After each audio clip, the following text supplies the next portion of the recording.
Motherhood is a massive life shift. And for me, and I know for a lot of other women, is sort of the catalyst for this transformation. I mean, your brain literally changes when you become a mother. So it's sort of taking all of this new challenges and things that you didn't have before and transmuting and alchemizing that into a better you, taking all the hard things and making them beautiful. Hey, I'm Brooke Jean, therapist, recovering perfectionist, and struggling working mom on a mission to normalize normal. If you're an overwhelmed, high-achieving, and secretly anxious mama, struggling to balance it all and on the brink of burnout, you are in the right place. Here is where we talk about hard things like balancing work and family life, mental health, and how to navigate life-altering transitions. Nothing is too taboo here. In my conversations, I'll teach you how to let go of who you think you're supposed to be in order to create the life you've always wanted. Get ready to embrace your messy, shed the shoulds, and find freedom through a life unperfected. This is the Unperfected Pod.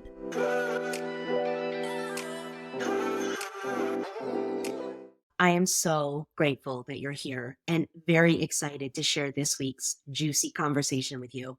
I had the opportunity to sit down and chat with Carly Ely. She's a motherhood and mindset coach, and she's the host of the Same Shit, Different Mom podcast. And she vulnerably and beautifully shares her motherhood journey, her motherhood alchemy, and how her late diagnosis of ADHD and autism affected her parenthood. We unpack so many juicy things here, like her past life of being a child psychologist and what child psychologists actually do. We talk about her tools in being a great parent today and how she navigates and works through having a unique and special and different brain, like things like awareness and mindfulness and repair. We talk about taking all the hard things and making them beautiful.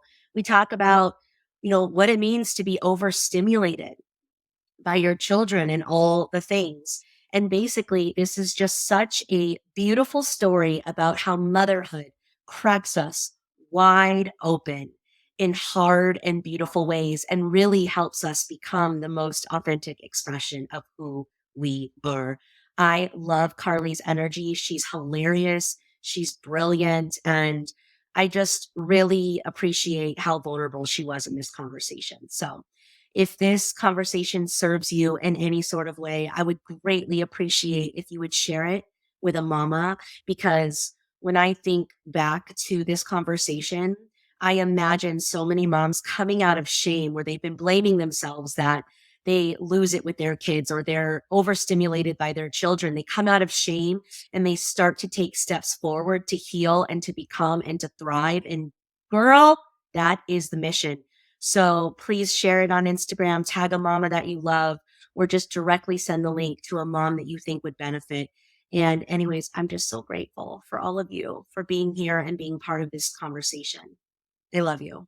Welcome back to the Unperfected Pod, where we normalize normal and find freedom through a life unperfected. Welcome back, everybody. I am so excited because today I have a new friend on the podcast, Carly Ely, which you just heard all about in the introduction. But I have to laugh because it's Monday morning and we were just talking offline about how unperfected we're both feeling. She's coming off a weekend of solo parenting. I'm coming off a weekend of solo parenting and being sick and my whole family being sick. So basically, this is just going to be a smashing and dazzling conversation. Carly, welcome to the show. Thank you so much, Brooke. Happy to So be glad here. to have you here. First, I just want to share with everybody how we met, because I think that's fun for people to hear. And so my listeners, my followers, my friends here know that I went through Kathy Heller's It's Your Turn to Podcast program, and Carly did as well. And so that is where we met. And I don't know if it was you got a hot seat or something, but I definitely was just immediately drawn to your energy, your tell it like it is, your sense of humor. And I just knew, like, okay, we need to connect and conspire. So that's how we met. How have things been going now that we're kind of wrapping up that program? Yeah, totally. I was drawn to you as well, just based on your like same kind of thing, just your honesty and openness and honestly your positivity too. And just like you were so uplifting for me and for all the other women, I feel like. But things have been going really well. I launched my podcast last month. And so I just yeah, I know. Episode Yay! 3 went out today. So it's every Oh, Monday. girl, Yeah. it's like it is a process. It's a process, but when I first heard it, like, legit on Apple, I got full body chills. I was, like, dancing to myself. It was so surreal and just I'm just, like, so proud of myself, you know?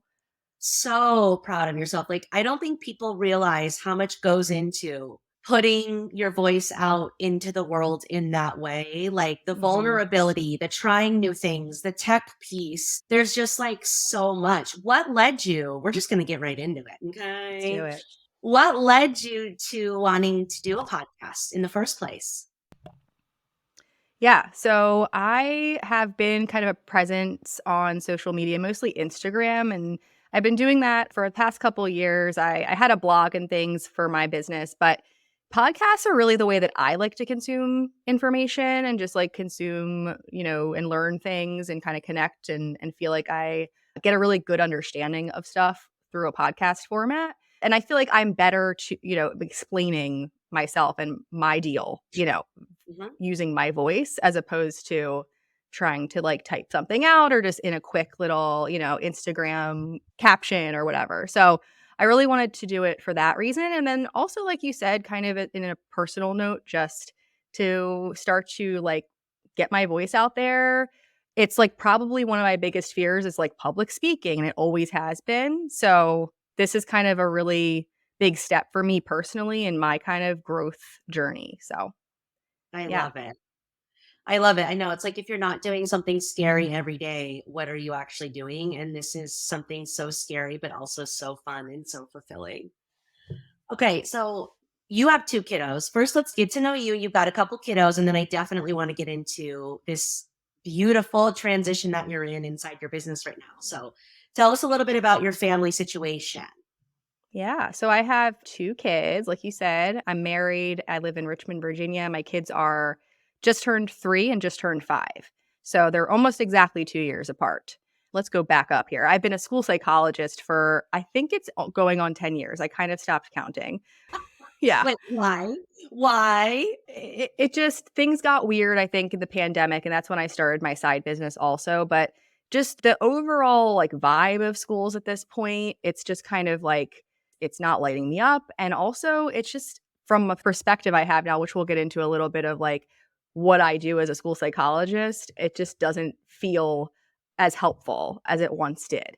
So that's kind of why I started off on a path of my own as an entrepreneur to help families and moms specifically in other ways. So I've been pediatric sleep consultant the past 2 years. That's where I started off because sleep was such a like was a catalyst really for every other struggle I experienced as a parent. And Mhm, so I think it was just really near and dear to me to be able to help with something tangible that I knew I could help you fix. You know what I mean? Like there are things you can do and we aren't just like we really just don't know that going into motherhood. So mhm. I was doing all the wrong things, and once I figured out all the things I was doing wrong, I was able to change things a little bit for my second kid, and it was like a total 180. And so that's what I've been up to. And then now, as you mentioned, I'm making a pivot, and it's really just because I feel like the sleep was again like one aspect of a much larger picture when it Mhm. comes to just what I was struggling with and I just feel like I very much wanna expand how I help mothers because there is so much more that goes into it. So that's kind of a in a nutshell. Yeah. Okay. So can we go back? Yeah. I know you're probably most excited to talk about the way you're helping moms now, but Yeah. I want to go back because like this is like a cool story. So a child psychologist Mhm. said that it wasn't serving you anymore, wasn't lighting you up anymore because you couldn't help in the way, and also the vibe of school. Okay, what does a child psychologist in the school setting actually do? And what were you wanting to do that you felt like you couldn't do in that context, if that makes sense? It totally does, and that's such a good question, and I love to talk about this because it's such a niche kind of, like, career, and really nobody knows what I'm talking about when I say I'm a school psychologist. People think, I think either like a school, like a guidance counselor Yeah. or like a full on like psychologist, like I'm giving therapy basically. And there Yeah. is some counseling involved in being a school psychologist that I am trained to counsel as well. But primarily, the largest part of your job as a school psychologist is to assess kids for disabilities. Okay. So basically, on the path to getting an IEP.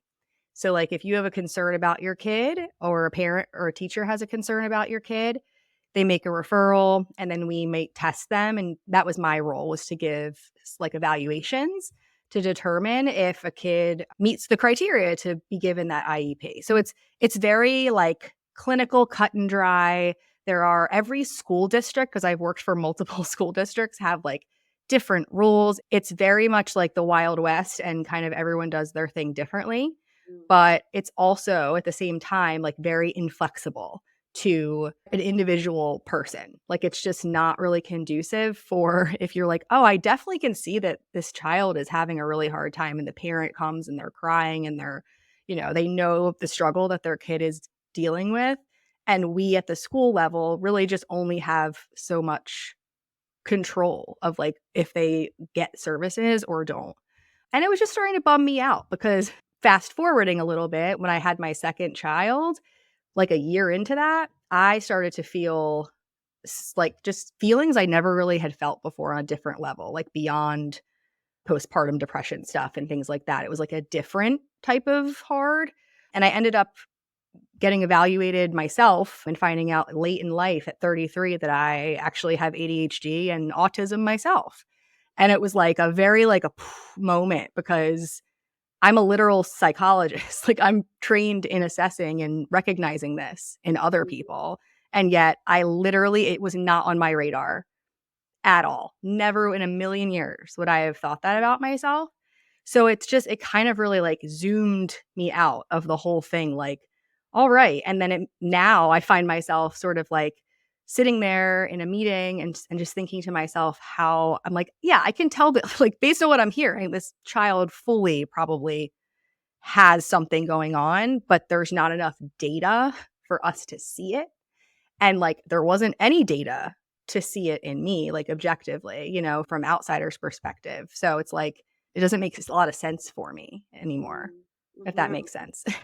What were some of those feelings that you felt that led you to take that brave step to get assessments? And by the way, I want to normalize how common it is for us to miss those signs in ourselves. Like everyone thinks like, because I'm a therapist, I like therapize myself all day, every day. No, honey. Mm. We're just average Joes, just like you, in the struggle, missing the signs, doing our best. And a lot of times when you're so in the helping profession, you're so focused on giving to others. It's actually really, and then you layer motherhood on top of it. I think we're talking about something that's really important here, how easy it is to miss something inside of you that you might need some help with. So what were some of those like feelings or warning signs that led you to take that step? Absolutely. Yeah. And you're absolutely right. Like, when you're so close to something, even as much knowledge and background and experience you have, like, that's why it's crazy, but also not crazy that I didn't recognize it in myself, because I'm very much focused on others as my job, right? For me, what I noticed specifically, I'll just say overstimulated, always overstimulated. And that's how I described it too when I went to the neuropsych that did the evaluation. Was I'm just overstimulated all the time. I have a vivid just kind of like memory of how it kind of started, and I noticed how wild it was. And like I said, I've had postpartum depression. I've had postpartum anxiety, or at least I thought I did. Okay. And so that's the other part of it. It kind of overlaps a little bit, but this was different. This was both of my kids. And it was really, I noticed it when when my youngest became more verbal. So when she could really like say words and sentences and start to put things together, her and her brother, my 5-year-old, would like, at the time, like, they were 3 and 1, but they would come up to me and they would just both be talking at me, like, how it goes, right? That's what Yeah, they I do. They love the talk not over each other. talking. Like, how do they have that much to say? It's like endless. It's relentless. Yeah, it's their entire train of thought. It's their zero filter on what that comes out of goes into their brain and out of their mouth. And it's at me, right? And it was like at me. They were talking at me. And I just was like unable to process any of it. And not that like, and that's the other part of it. So I was unable to process it. So it was just like a flurry of stuff, but it felt very upsetting because it's my kids. And so it's like, I felt like there was demands being placed on me that I didn't know what they were because I couldn't even process what they were saying. So that's one part of it. The other part of it, and I've learned this now, is that with a person with a type of brain with ADHD or with any type of neurodivergence, we can't like, or this I'll just say for myself, but a lot of the times can't filter out anything. Like I can't hear stuff, like hear words, and then actually take the parts that are important and like put them up here and then dump all the rest to the side. Everything that comes in kind of has like an equal level of importance in my brain. So if my kids just word vomiting out everything that they think, like that's a lot of shit to hold in your brain and think is important. And it's overwhelming. So that was really like the thing that was paramount in my struggle. And that's kind of really what led me to seek a formal evaluation because as a psychologist myself, I do these evaluations like all day on kids, but I can't do it on myself. So I had to kind of look outward for that. Yeah, I feel like what you're describing, there's probably so many mamas that are really feeling that and resonating. Like what I'm thinking about right now is how like, I get so easily triggered. The constant overstimulation is also landing, but like I'll be in one room talking to my daughter, and my husband will like say something to me in another room, and the TV is on, and like all of that. I literally go into like overload, like the computer just goes beep, beep, beep, and shuts down. And then I like yell at everyone. Yep. And I'm just like trying to figure out, is that just like a dysregulated nervous system and a trauma response? Am I just a kind of an impatient person because I've always been that way and very fiery? Or, you know, is there something going on in my brain? Because I feel like I've for years used all the tools, right? Like I've done therapy, I breathe, I have rituals for fucking days, honey. Half my Mm-hmm. days, self care rituals to help me get to the next hour. And I am still so easily triggered. And I think Mm, why it's important to like ask for help or take these steps is because there's been times when I've internalized that as like a shame thing, like I must be a bad mom, or like what's wrong with me that I'm mm-hmm. so triggered by my people that I love the most, or that I'm so like, my husband will come in the room after putting my daughter down and like, just like him speaking, like jolts me. It's like invasive. It's like aggressive, even though he's the most non aggressive man you've ever met. And so what you're saying is just like, I'm like, okay, well, maybe I need to get my brain looked at. It might answer a lot of things for me. There's kind of two parts to this. Number one is that it is true that there is a disproportionate number of women who are being late diagnosed or starting to self diagnose with neurodivergent, ADHD, autism. The reason being that the way that the books and the diagnostic statistical manuals were developed were based on white men, white little boys. That's it. So there's a whole range of behaviors and characteristics and ways that we're affected that were never looked at until they're just starting to look at now. So that's number one, is that certainly there's way more of us than was initially thought. The other side of it is that when you're looking at any type of condition, the way that you measure whether or not like the person is diagnosed and medicated and treated or whatever it is how they're functioning. So if it's not impacting your functioning, and that's with kids too, if it's not impacting your functioning, then it's like we don't really think about it. It's only when it's really starting to impact your daily functioning and how you're able to like live and do life. So that's part of it as well. The other third part is that all of this stuff, so there's actually new, I don't know how new it is, but research and just observation and philosophy based on ADHD and any type of brain differences, that it's not like you're born with it. I mean, you sometimes are born with it, but it's not like you just, that's it. Like you have this diagnosis and you have this diagnosis. Well, enjoy, have fun, like deal with it. There's information that suggests that like we can really rewire our brains. It's not like a terminal, chronic, lifelong condition that you're just going to need to suffer through. But in order to even approach that and start to say, okay, like what are some things I can do? You have to know it. You have to know in the first place that you're dealing with it.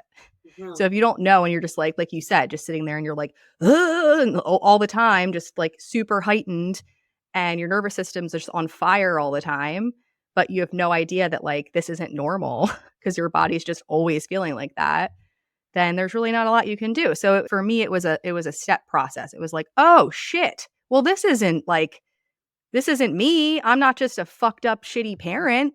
I'm not flawed. This isn't my whole life, even. I can think about back to times before I was a mom. I'm like, oh, I thought that I just sucked and I just couldn't human properly. You know what I mean? But oh no, it was just my brain works differently. All right. And there's a whole, process of that, of dealing with like, oh, like I was in denial for a while about it, like I get autistic. Like what? Like again, I diagnosed children with autism. Like, what? Maybe that's why I was drawn to it. I don't know. But, so there was that whole process of like healing and that wound of like, I didn't know this my whole life. That sucks.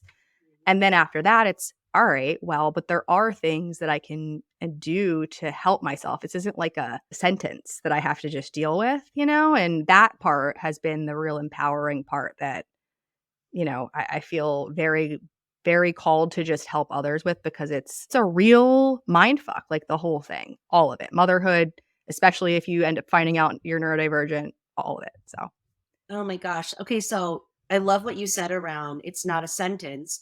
What are some things that you can do to, and how do you even say it, rewire your brain? Like, what is the proper wordage for someone mhm. who's neurodivergent and they're in, is it even a treatment plan? Like, correct me here, educate me here. Yeah. I mean, so I'll just say this to start is that when I went to get my evaluation and I got my diagnosis, there was a couple of things that stood out to me just as a patient, I guess you would say.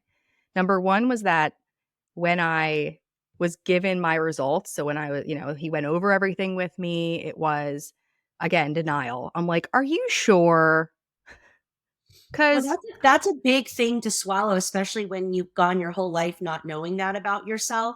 yeah, That's it's like identity. It's wrapped in identity, isn't it? Even though yeah. it's just one teeny tiny part of the beautiful essence of who you are. In that moment, it's like I can picture you just like frozen, like this isn't me, this isn't my identity. How do I just wear a new suit all of a sudden? Yeah, and it feels a little bit, I don't wanna say, like, it's defeating and empowering at the same time. I think my denial was like, I don't wanna feel like a victim, and this feels very much like a not great trajectory for me. I've always been very, like, proud and self-sufficient and, like, very high functioning and high achieving. I mean, so this was, like, a very weird kind of paradox of, like, "Oh, but actually your brain has just got some stuff happening." So I said, "Are you sure?" And what stood out to me was this is what he told me.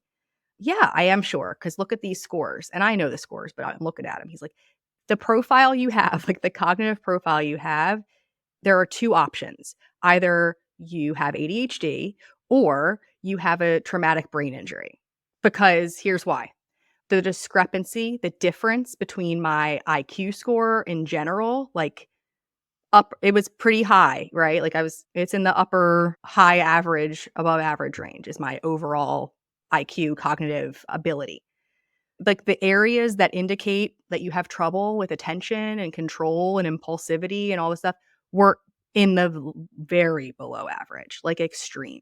So basically there's one part of my brain, there's a few parts of my brain that just function at this low level. He gave me a test of attentional control, like, you had to really kinda look at the screen and, like, press a button when you saw the thing pop up. He's like, "You, like, didn't get any of it. It's as though you just weren't looking at it at all." Like, Mm. that's how bad my visual attention was. Meanwhile, I have a master's, multiple master's degrees. I've achieved this much in life. I consider myself feel like I have a great understanding of things, but, like, whoa. So that was number 1. The other thing that he said to me that stood out was just like, I was like, all right, okay. Like I believe you. I have this going on. What now? And I mean, it was pretty much like take medicine. Mm, That's it. I was like, okay, well, is there like a therapist you can refer me to that specializes in late diagnosed adult women finding out that they have this? Like, no. Like like there wasn't. yeah. So I was just kind of left with like this diagnosis, take some medication, which like is a little bit helpful, but doesn't feel it's not like a totally like it's not a magic pill, and there are side effects on with medications and just kind of left with like no support system. You know what I Mm, mean? Kind of flailing. Yeah, mm-mm, mm-mm. it's I wild. feel like so many that's like a real problem in our healthcare system, our mental health care system is cool, we can diagnose you and off you go with your diagnosis. And yeah, there's medication and medication serves a purpose, but like, how do I actually like, number one, psychologically work through this new thing and the grief and the confusion or whatever the feelings are? And number two, like, holistically, what can I do to help Mhm. myself? And do I Yeah. even need to do any of those things? Have you heard of neurofeedback? I don't know. Okay, What is it? neurofeedback basically like it activates parts of your brain that are slower, and it's part of that rewiring your brain, and it's something Mm. that I'm kind of thinking about doing. Is so number one, they'll take a scan of your brain, and based on that scan they can see if you have ADHD or depression or what. And then neurofeedback, and it's definitely an intense therapy. Like, you go in like twice a week, but they hook you Mhm. up, they have you watch things, and they Mhm. overstimulate and understimulate your brain to Oh. get the parts functioning more or whatever. But it's supposed to really, really help. So I've been like curious about that. Like, can you look at my brain and just tell me what you think? And then can you go ahead and zap, It sounds great. can you zap I'll take it. the depression parts and like, you know Yeah. what I'm No, saying? I'll take one of those, please. Thank you. So that kind of leads me to like where I am now or where I was and kind of I'm on this journey of like I didn't have any resources. I kind of had to figure it out on my own. The Yeah. medication was again a little bit helpful, but I was still just like struggling with the same stuff I was struggling before I got diagnosed. Now I just knew. And it was starting to become like a crutch in a way where it was like, "Oh, well, that's just me and my ADHD." It's like I don't want to be helpless just because I have my brain works differently. I don't want this to just be my state all the time. And that's kind of where this journey began for me of like, it was a real awakening. And I know that you know what I mean when I say that. It was really just like, oh, there are other things. Like it's not just all that I see in front of me. There is more beyond that. And meditation, mindfulness training, rewiring is really like the subconscious stuff.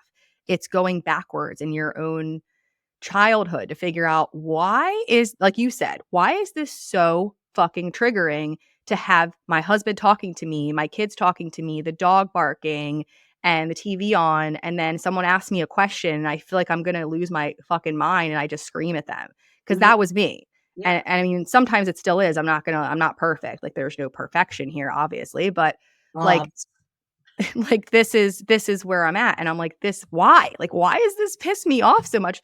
And it feels very isolating because it didn't feel like anyone was really talking about it, like at least in a friend group even. Like maybe on social media it's like, "Oh yeah, I see this is a thing." But like when you get together with your girlfriends or at least mine, it's not that's no one else seems to be having this problem. So I'm like, well, all right. So I start to dive deeper and go back. And it's a lot of working with little you and like your inner child and figuring out like, what is the connection to this here? What is this? And for me, a lot of it I've figured out was like I kind of mentioned before, feeling like I want so badly to be a good mom. And so when I feel like I can't respond the right way or do what I'm supposed to do or fulfill the needs of my family the way that I always envisioned I could because I'm a very capable person, but all of a sudden I turn into like this like, person on the floor rocking back and forth when people are talking to me. Like it's like, oh, like maybe there's a connection here between what I'm experiencing and kind of how this happened and it's looking backwards and it's saying, "Oh shit, well maybe, you know, I kind of remember like my mom didn't really fulfill my needs in the way that I felt like I needed to. So I really wanted to do it for my family. And now I feel like I can't. And that makes me feel guilty. And then because I feel guilty, I lash out. So I become irritable rather than just being vulnerable and compassionate for myself and saying, you know what, this is really hard. Maybe I can take a few things out of the vision board that I had for what I thought this would be. Maybe that'll be helpful. But instead, I just shut down and kind of went inward in a not good way. So it's kind of going back inside and saying, you know what, like maybe we need to rearrange some things. Maybe we need to have a little bit more, grace for ourselves, Mm. that it's not like I'm just a terrible, flawed mom. It actually might be the opposite of that. And that I like people, especially with neurodivergence, feel much more deeply. There's a very wrong interpretation and kind of stigma of people with like autism or ADHD that like we don't care about others and that we're like the autism thing people think of is like they don't like social problems, right? Like not really seeming like they want to be interested in others. When it's actually the opposite, it's actually that we like have almost too much empathy and we care too much. It's like overwhelming. So we care so deeply and are so penetrated by others' feelings that Uh-huh. it's like it's happening to us. And then we just can't take it all in. So there are times when you just kind of have to shut down because your nervous system can't handle feeling the feelings of every other human being in your vicinity, you Yeah, you're know? flooded. It sounds like you're just constantly flooded, right? Between your own Yeah. like inner workings and all the processing that's going on and the not processing that's going on, and then carrying everyone else's stuff while also hearing every sound being made this side of the Mississippi. I mean, Mhm. no wonder we're Yeah. lashing the fuck out and screaming. Okay, so talk to me about that, like the flooding piece and like parenting and how all of this overlaps and maybe even Mhm. how that informs this kind of beautiful body of work that you're creating. Yeah. Yeah, So it's to it's start by, it's thank you, by the way, for yeah. clearing out that misperception about social whatever comfortability. Mhm. And also, thank you for sharing with us what a child psychologist actually does, because I think there's a lot of questions and confusion about that. And I just want to clarify. So you felt like you were just kind of boxing people in and there wasn't much more you could do to help these children and these families. And that's why you started to pull away and go, gosh, this doesn't light me up anymore. Yeah, I mean, it's really a combination of, like, that and then just the outdatedness of a lot of this. So, like I said, I mean, I've been diagnosed with these things, and I had no idea, and a lot of that is because what I was taught in school and what a lot of other professionals in the mental health field and every field are taught are, like, very outdated. And even in the school setting, like, even if a kid does get the help that they need or is identified and labeled and gets an IEP, etcetera, the things, the interventions, the things that we're focused on doing, it's kind of just a broken model. Like, it's not actually treating the things that we need to treat. It's trying to fit the people into the box. It's just saying, "Okay, well, now we know this, and so we're just gonna just try to just shove you into this box so that you don't disrupt everyone else that's neurotypical." And it's like, maybe we don't need to look at it as, the neurodivergent people. I don't even like saying it. It's not, again, at this point, it's not because of like being embarrassed or the stigma of it. It's more that I don't really believe that. I think we're moving towards, I'm hoping, a world where like it's not that I'm a problem or people with neurodivergence are a problem. It's just that we're living in a world that's not built for anything but this one type of brain. That's just doesn't make any sense. And so Yes. that's part of it too. It's like I'm sitting there seeing the way that kids are treated, and it's not even the teacher's fault. It's nobody's fault, but it's just it's a lack of knowledge.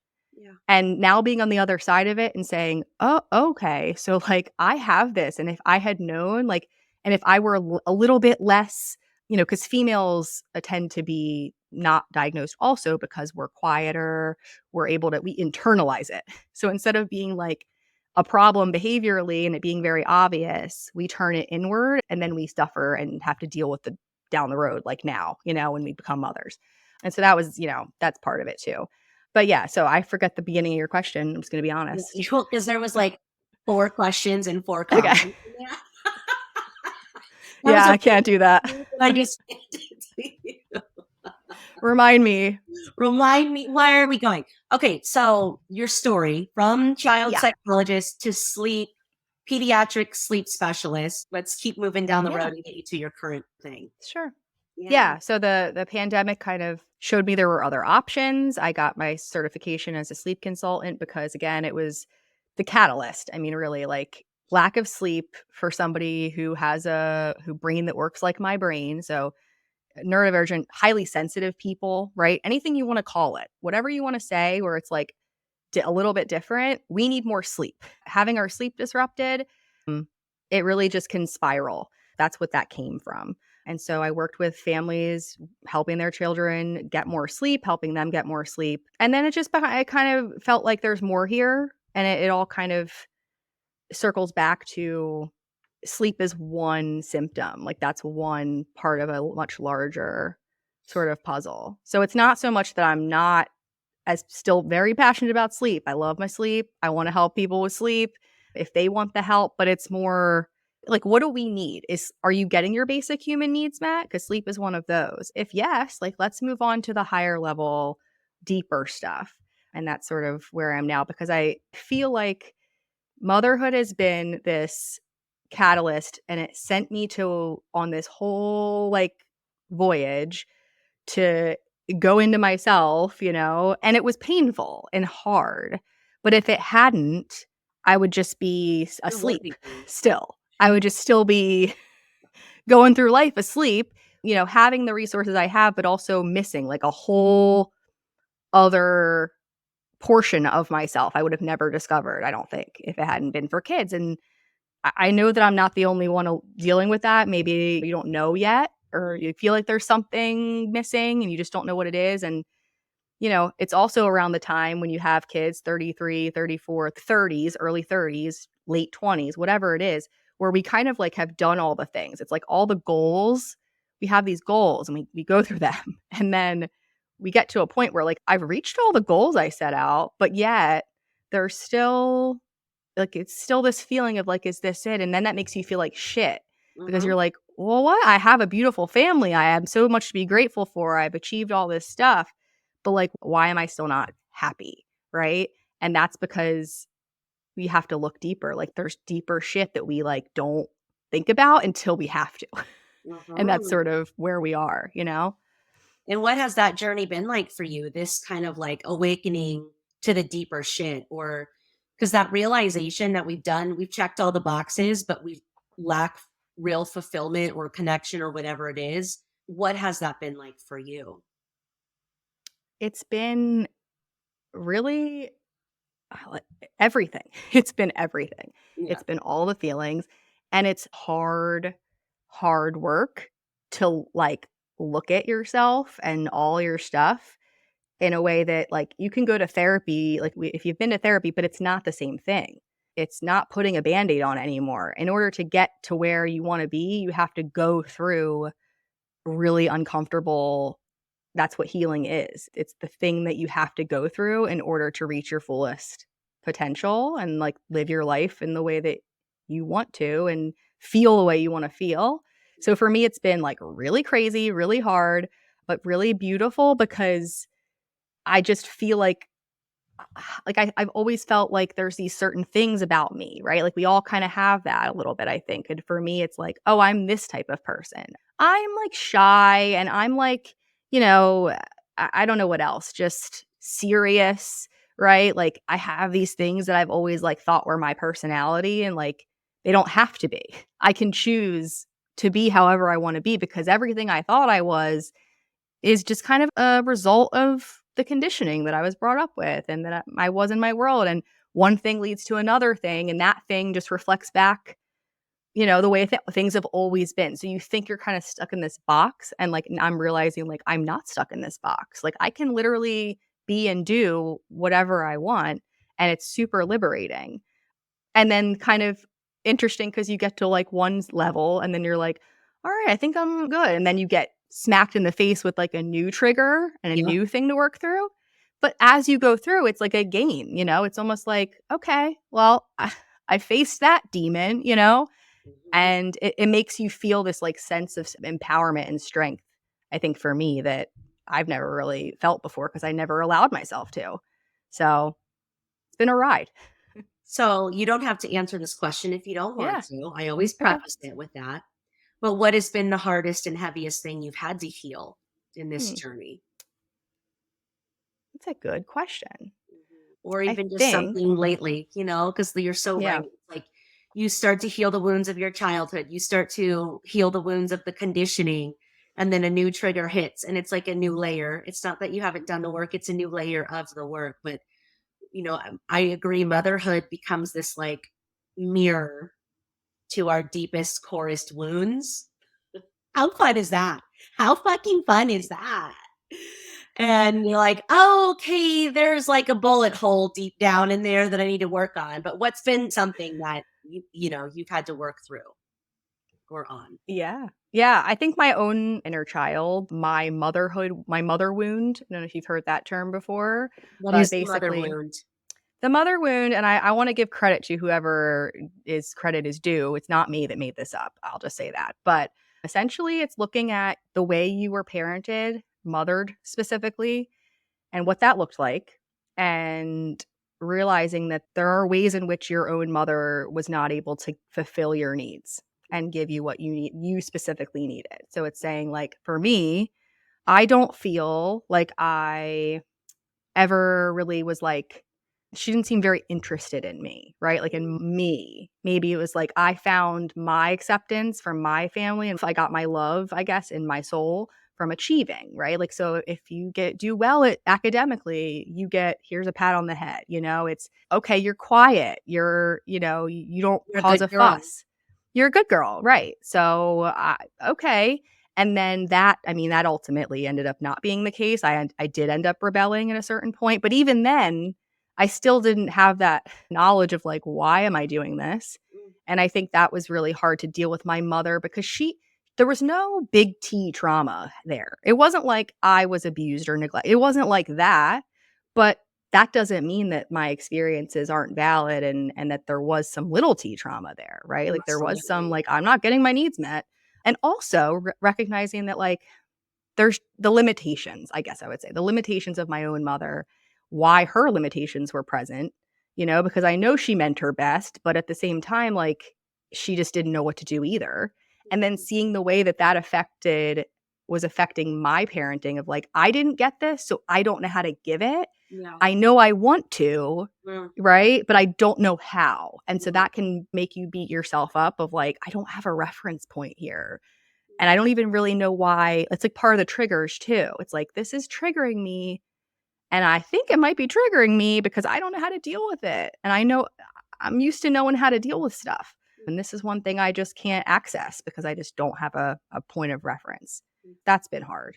Yeah. Yeah, and I just have like I'm feeling so much love for your little inner child right now because she's just so precious and cute and she deserves all the love and the Yeah. acknowledgement. And yeah, people think they have to have these big T traumas to be deeply affected, and it's not true. Like, if you can just imagine, listener, any child who just longs for their parents' love, their unconditional love, to not receive that or to feel like it is conditional or to feel like you're a burden or a bother or whatever, like that chips away at your precious little being over time and therefore is traumatic. And you have to unlearn that and learn that you are special and that you are lovable and all of those things. Now, how do you learn to nurture and unconditionally love your children when that wasn't your lived experience?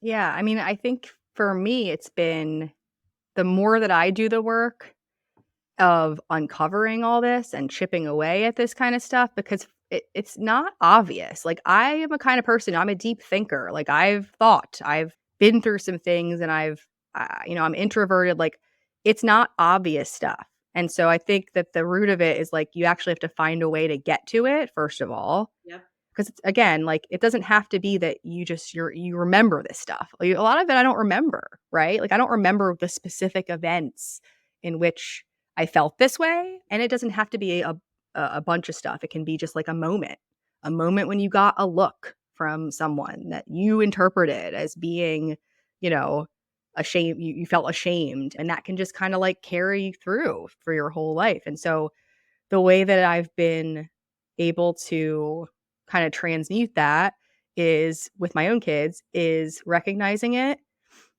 realizing, number one, that like it wasn't their fault, it wasn't my fault. Everyone is only always working with what they have in that moment, in that state that they're in, Mhm. and realizing that it doesn't equal you, like it's not innate to you. You can get through that. And number three, with working with your own child, for me, it's been looking at like what I needed and basically kind of thinking like the same way for them of how could this be interpreted for them, and just owning my mistakes as well. So I'm a human being. I'm not going to be able to always give my kid what they need in that moment, especially they don't even might even know what they need. And then, it's a lot of a shit to try to like control what this outcome is going to be. So rather than doing that, it's being kind to myself, compassionate to myself, that translates into compassion and other areas, in all areas of your life. And that includes saying, you know what? I do a lot of apologizing.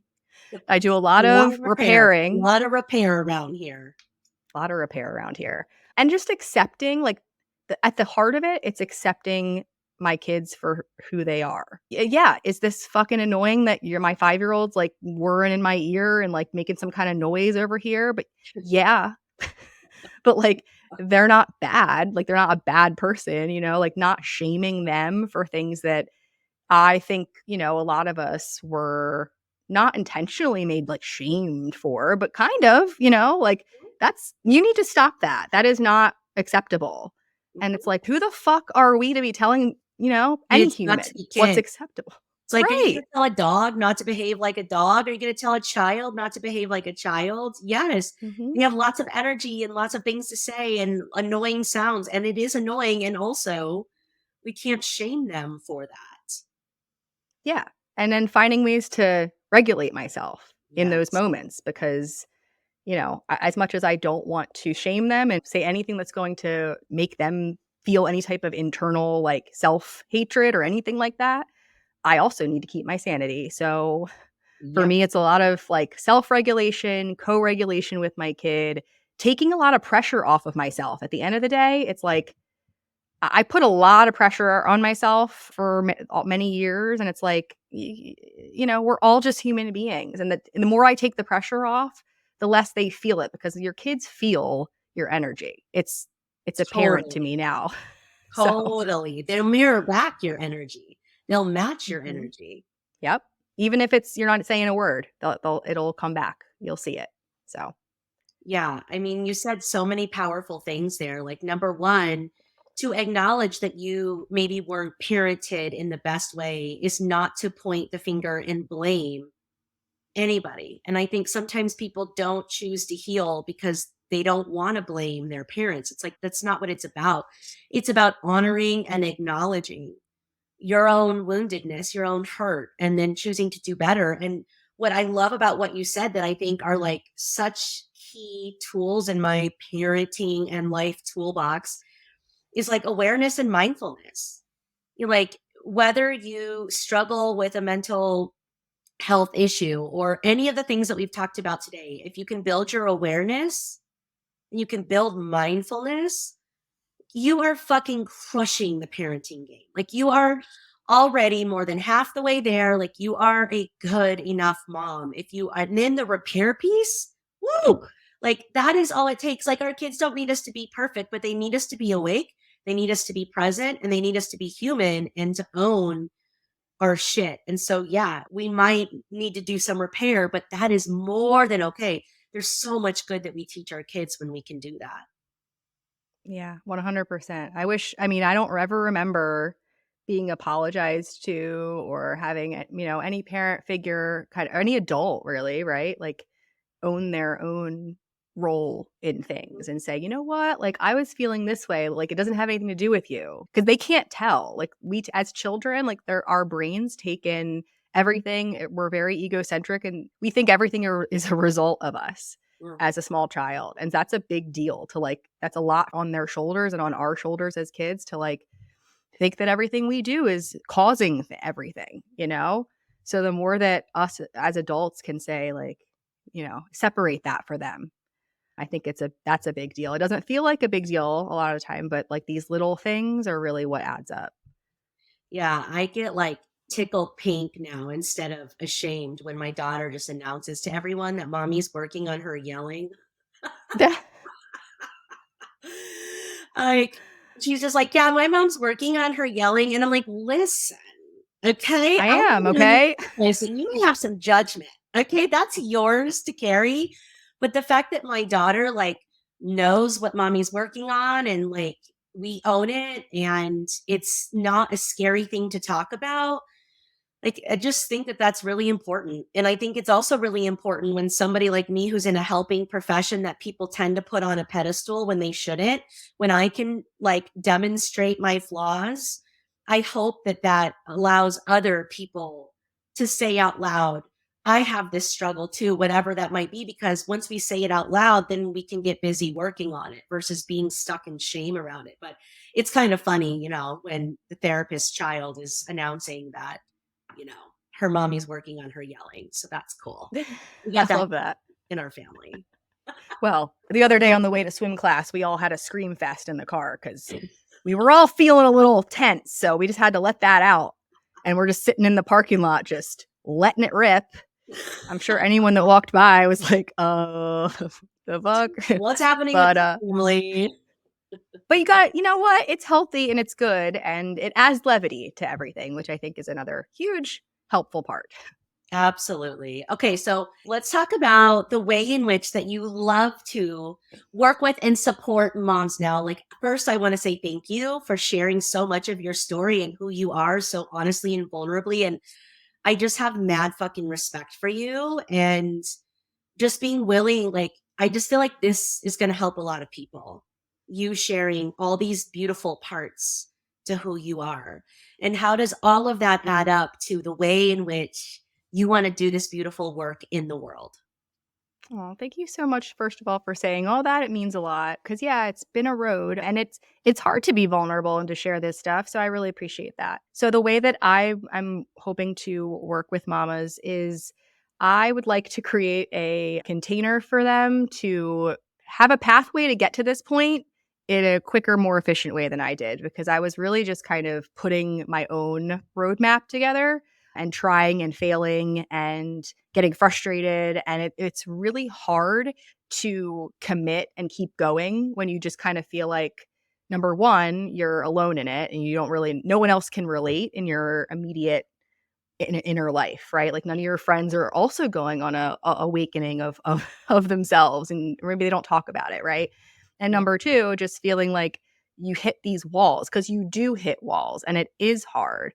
And so being alone is even harder, but also having to kind of navigate that for yourself can, I think, be discouraging. And probably, I would assume a lot of people would give up. I mean, I almost did many times. And so I really want to help create the space where this journey can be guided and you can kind of learn from my mistakes and really just find your version of motherhood that you want, and just even beyond motherhood, just it starts with you. Like it all comes from you, and if you feel like there's something missing or if you feel like you're in pain in some way, that's your sign that there is something that can be done and improved. It's like, pain is how we know that it's time to make a change. It's there for a reason. Putting your hand on a hot stove and getting burned, like you take your hand away, you don't just leave it there, right? Like if you feel that, then I want to be able to help you with that. mhm. And so you've recently changed your Instagram handle to Motherhood Alchemy, which I just am like low key obsessed with because like alchemy is such a beautiful container and way to describe the motherhood journey. But what does that mean to you? So if somebody's like, yeah, I want a motherhood or a mindset coach to help me with my motherhood journey, maybe they'll resonate directly with you. But what does motherhood alchemy mean to you? Yeah. So, yeah, to me, it means it's sort of that motherhood is a massive life shift.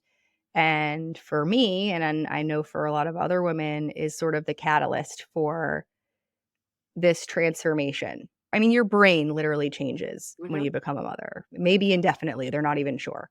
So it's sort of taking all of this new challenges and things that you didn't have before and transmuting and alchemizing that into a better you, taking all the hard things and making them beautiful. That's what it has been for me. If it weren't for the challenges of motherhood, like I wouldn't be half the person that I'm on my journey to be. So it's Mm. that's what it is to me. Oh my gosh. I'm writing this down because taking all the hard things and making them beautiful. That is like the tweetable quote because, this podcast is about normalizing how hard being a mom, a modern day mom is. And yet it is like the most precious and beautiful experience. And I wouldn't change it for the world. And like, there's nothing, I was trying to describe motherhood to somebody the other day, and I was like, the joy or like the inner burst of goodness that I get when my daughter is dancing and like just laughing her fucking ass off, or my son is, performing his jazz solo. And I'm just like the way that I feel when I'm in the presence of my children vibrating in their authenticity. Like, I can't fucking Mhm. describe it. It's magic. It literally gives me reason to like live and breathe and want to live this life. And yet it's fucking like broken me down to my core in every way you can imagine and, rebuilt. But I really am like, I don't know who I would be if I wouldn't have had this journey of becoming a mom that shook me and also Mhm. was able to touch into this like pure goodness and bliss that I get in those pockets. Okay. They're not long lasting. They're short. They are. They're bursts, little glimmers. I I heard might someone say. literally be triggered the next second and scream at everyone in the house. But Mhm. those pockets, man, that is all about taking the hard things and making them beautiful. And so I just think that's going to resonate with a lot of people. They love that so much. Yeah. Thank you. Yeah, it's a trip.